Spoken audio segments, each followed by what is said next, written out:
So we are going to begin our Tech Frontiers Forum. And as you would expect, we're going to start with innovation. We're going to look at startups, big issue this week, and of course, AI. Plenty for us to discuss. You will have seen, of course, those headlines prompted by Piyush Goyal's comments about the startup ecosystem. They have sort of ricocheted around the world, haven't they? And as well, of course, as those comments by Narendra Modi, his thoughts on India's place in the world when it comes to AI. That quote, "No matter what the world does with AI," he said, "it will remain incomplete without India." The words there of the Prime Minister. So I'm delighted to say we've got a very special guest joining us for this next session. So please put your hands together and welcome Rajeev Chandrasekhar, who's the former Minister of Information and Technology for the Government of India. Good to have you here. Nice to see you. Welcome. Please take a seat. Thank you. Really good to have you here. Loads for us to talk about, and I'm delighted that we can kick this afternoon with this session. And I want to start, first of all, with those comments from Piyush Goyal. We've all heard them. We've seen them. I've seen them in the headlines in the UK before I left. I mean, the startup ecosystem hasn't lived up to its promise. He said China has left India behind. Is he right? I wouldn't say it the way Piyush is a good friend of mine, obviously, and we agree on many things, but this characterization I don't agree with, because I don't think this is not a binary, as in there are many innovations that India has done and many Indian entrepreneurs have done that are not deep tech, but are in the, maybe, what Piyush was referring to as quick commerce and e-commerce and so on. So because something is not deep tech doesn't suddenly make it any less innovative. But I think the point that he was trying to make, and I haven't spoken to him since, but if I was to say it, I'd say it this way, that the next wave of opportunities, and certainly keeping in mind and understanding that the next 5 years is going to see a lot of disruption, and this is certainly the most exciting time ever in tech, that the next wave, the second wave of innovation from India has to be deep tech led. Yeah. And that requires a very different type of an entrepreneur.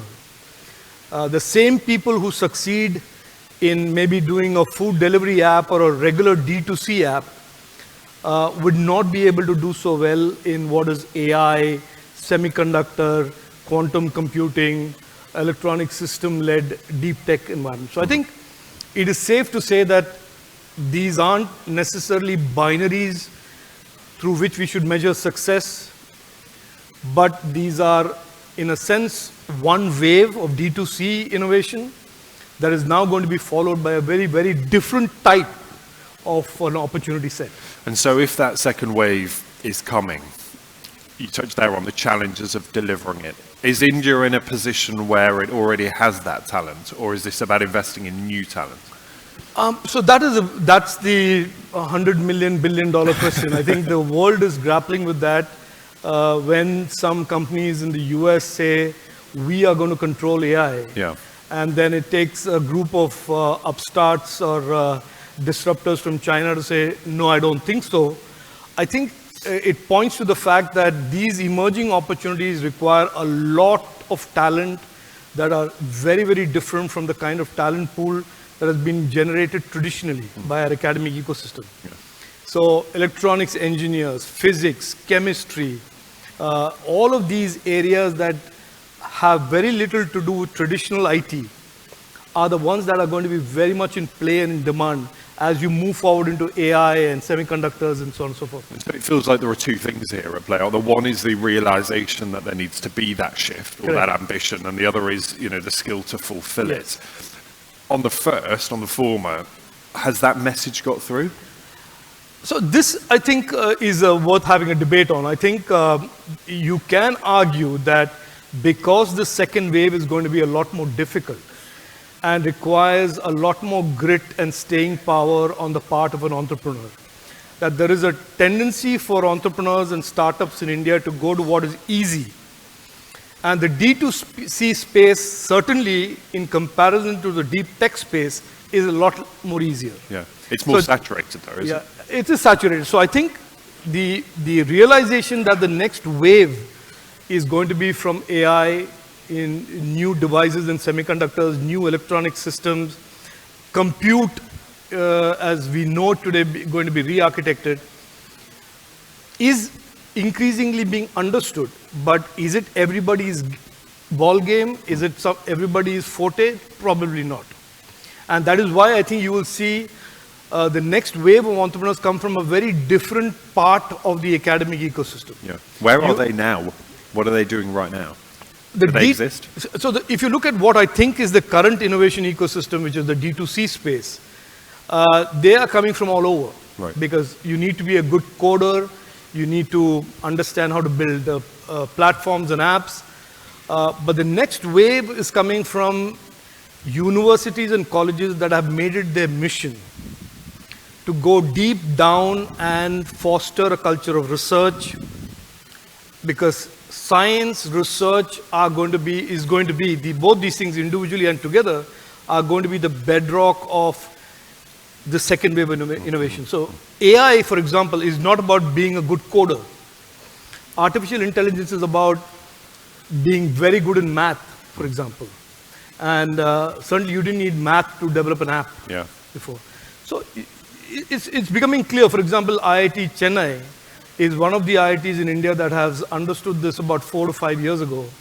And some of the best semiconductor innovation today in the country is coming from IIT Chennai, where you have startups that have built chips, built semiconductors, and are actually manufacturing it at scale and putting it into systems. So if you ask me where will this next wave of winners come from, I don't have a crystal ball, and I can't predict. If I had, I'd be a very rich man. So I don't have that, but I think it is clear that it will not come from the same flow of talent that fueled this first wave of innovation that we saw the last 5 to 7 years.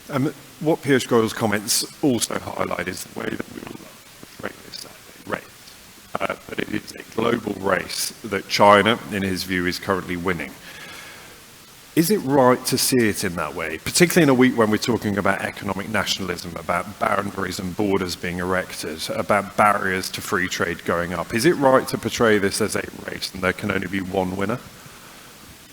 Look, let's be clear. I mean, we have to be candid. I mean, there's a politically correct way of saying, no, it's not a race and it's all very good and all of us will live happily ever after and all that stuff. But there is clearly a new battleground. And deep tech is the new battleground. There is certainly an effort on some companies and some countries' part to be the dominating player in that battleground. China certainly made it very clear with DeepSeek and what they've done with Huawei and semiconductors recently, that they don't consider themselves anymore a bystander or a spectator or a consumer in deep tech. The Americans, the OpenAI and Grok and Google have long led this race. And there is India. We have our ambitions, we have our aspirations that we don't want to be crowded out and we don't want to go back to the old status quo of being a consumer of somebody else's tech. So I think this is a battleground. There is a race. Is this a 100-meter sprint? No. Is this a marathon that will last for decades? No. I think for somebody who's been around the block in tech for 3 decades, I see this as a next 2 to 3 year race. It's not a sprint, but it's not a marathon.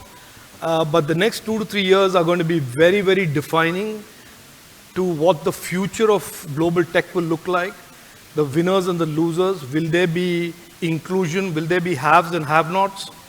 Will there be sufficient acknowledgement and agreement among countries to deal with the impact of these new deep tech platforms, including AI, on safety, on harm?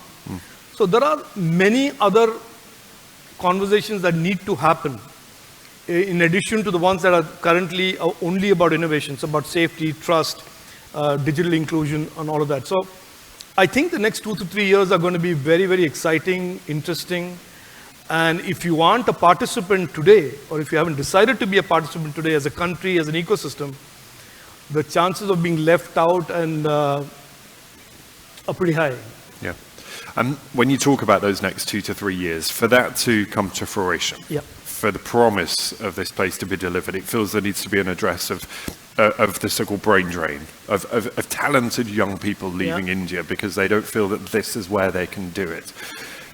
A lot has been talked, a lot has been mentioned about why people are going. Do you recognise there's truth in that? That bright people are leaving because they feel they can't make a success I think of the opposite is true. I think actually a lot of Indians are coming back. Right. I saw this for the 4 years that I was minister. There was a huge reverse flow of talent back to India, especially from places like semiconductors and artificial intelligence and electronics and compute, that people were wanting to come back. They saw this not just as an opportunity to give back and contribute, but for the first time, I think, in independent India's history, they saw India actually wanting to be in the race. Right. From, when I was a young kid engineer or a young engineer, cub engineer, it was never, India's narrative was never that India would be a place where you could innovate and build things on your own. So if you had an ambition to do something, you went off like me to the US. Yeah. And I think the reverse is true today, which is that over the last 10 years, the ambitions have been, in a sense, reimagined amongst young Indians, as well as those Indians who are abroad who want to sort of come back and help India sort of succeed in this race. But is that a mindset thing? Is that about changing the mind of young people and saying, actually, you know what, if I'm going to do it, I can do it back home? Or is this about an infrastructure, a systemic thing of saying, this is a place that will nurture your talent and give you the opportunity to thrive? Look, before I was an entrepreneur, entrepreneurship was a bad thing. Yeah.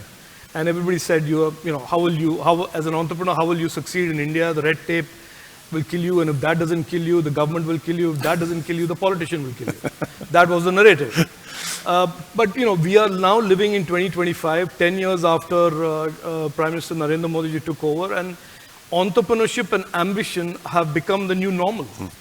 So people aren't intimidated by the challenges. They say, if I'm smart, I have a great idea, I have the grit and determination to make this succeed, I can succeed. And what has triggered that has been the success stories. That is where I and Piyush don't agree, which is that those initial success stories of success entrepreneurship in India has triggered a complete momentum where every young Indian, and I visited 75 colleges when I was minister, you go ask a young kid today, and what are you going to do?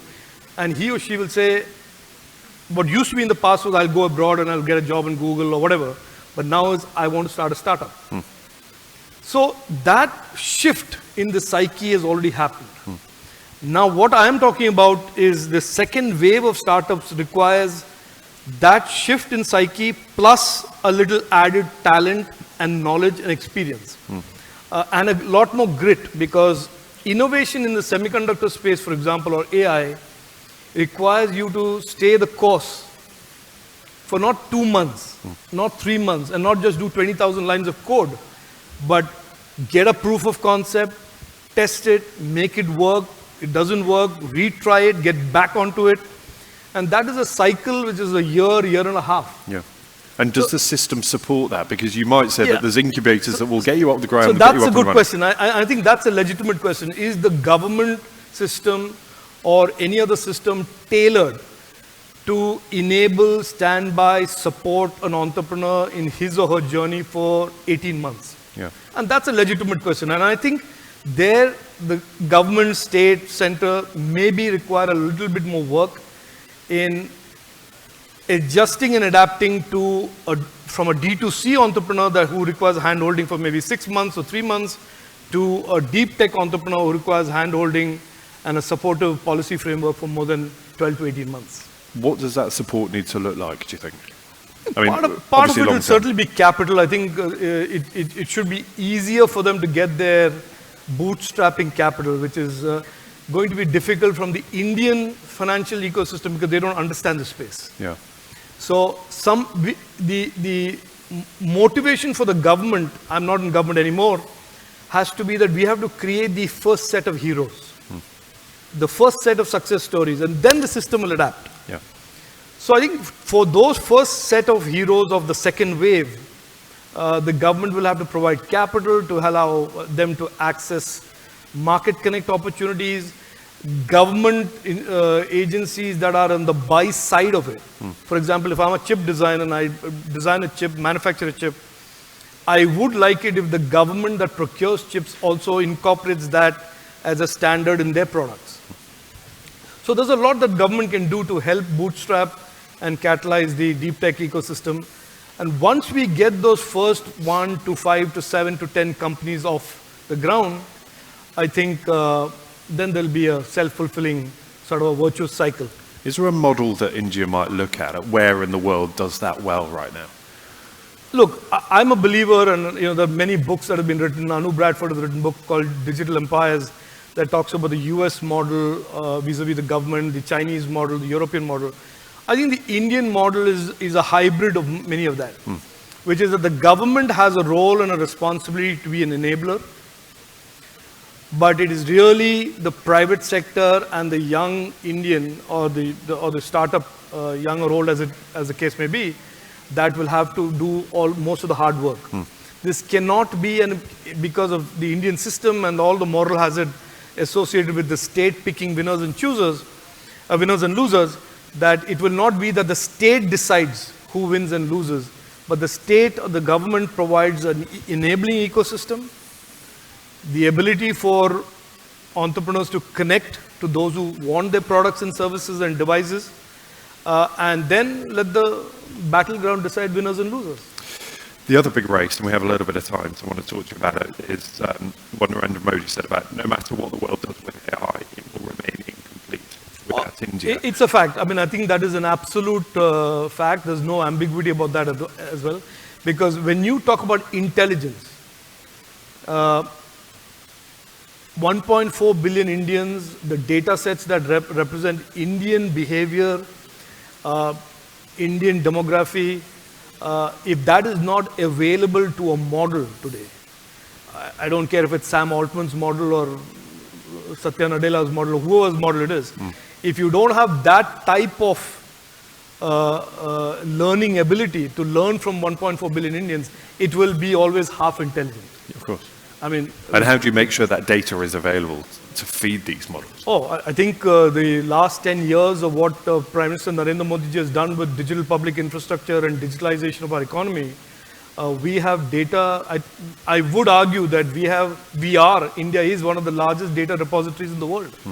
From health to everything else under agriculture, the entire spectrum of consumer and citizen data today is available for models that want to incorporate Indian intelligence and Indian data sets into their artificial intelligence models. That's one of the benefits of a big bureaucracy. You have that data, you have the information. Yeah. How do you make sure that is looked after properly, though? How do we make sure that that is used in a way that is appropriate? Yeah. So we've passed the legislation, we've recognized that problem. I keep saying we as in the government. I was in government when we passed the Digital Personal Data Protection Bill. Yep.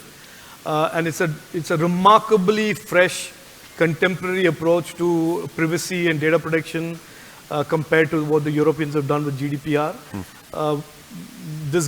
Prime Minister Modi's government recognized that innovation and citizens' rights need not be binaries, that you could do both. But it's about proving the benefits. Yes, and yes, exactly. So you could have innovation and deliver benefits to the citizens as well as guarantee their fundamental rights of privacy. And people are prepared to hand over that information if they see a reason for doing so. I mean, we'll joke about the bureaucracy, but is there an argument here? And we look at this big race. It's about being more efficient. You look at what Elon Musk is doing or was doing in the United States about government efficiency. Is there an element of that needed here? Do you think? Look, I think it is safe to assume anywhere in the world post-COVID, with all the fiscal stress that governments have gone through and the additional spending that governments have had to do, and the fiscal revenue shortfalls that they had to endure, that there is a need for everybody to be efficient. The same principles that apply to companies and corporates to make the rupee or the dollar or the pound go the extra mile is true for India as well. So I think what Elon Musk is doing, I don't have any personal insight into what he's doing. Some people call it havoc, some people call it protecting the future.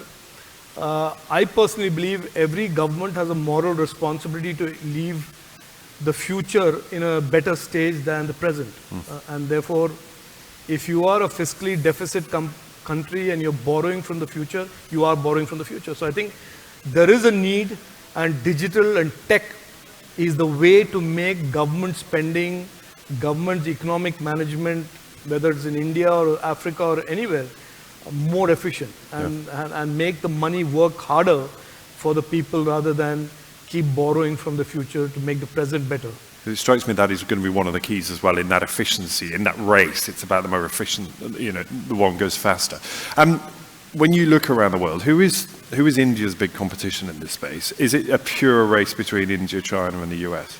Oh, look, I mean, I don't think this requires a PhD or a postdoctoral degree to realize that the challenge that all of us face today as democracies is that there is this race for tech, and this tech will shape the future of all our economies and all our future societies. And there are democracies on one hand that are contributing to the shaping of the tech, and there are countries like China which are authoritarian, closed, non-transparent societies that are doing it as well. So if you ask me who I want to win, who I want the democracies to win. I wanted like-minded, open societies to be leading the charge of shaping the future of tech and our economies rather than leave it to a country that is none of the above. So the reason I ask about, who is the biggest rival, because in any race you want to establish, what are the rules here? What are you fighting against? Who are you, who is your competitor? And your response, I would imagine, is very different, versus China than it is the US. Accepting that, unfortunately, as we've seen in WTO or trade and all of the stuff that today is being upended and disrupted, the rules that were laid down are not really followed by every participant in the game. This is an interesting game because we all democracies enter the play field saying, no, we know what the rules are, we'll play by the rules. But then there comes this 100-pound gorilla who says, fine, to hell with the rules, and we'll discover and invent the rules as we go along. So that is the nature of the world we live in. And if we are people who abide by the rules, democracies are, and are bound by the people who elect the representatives, that we have to play by the rules. But the reality is, in this battleground, there is a player who certainly doesn't believe in the rules that we play by. Final thoughts, thing you're most excited about this year?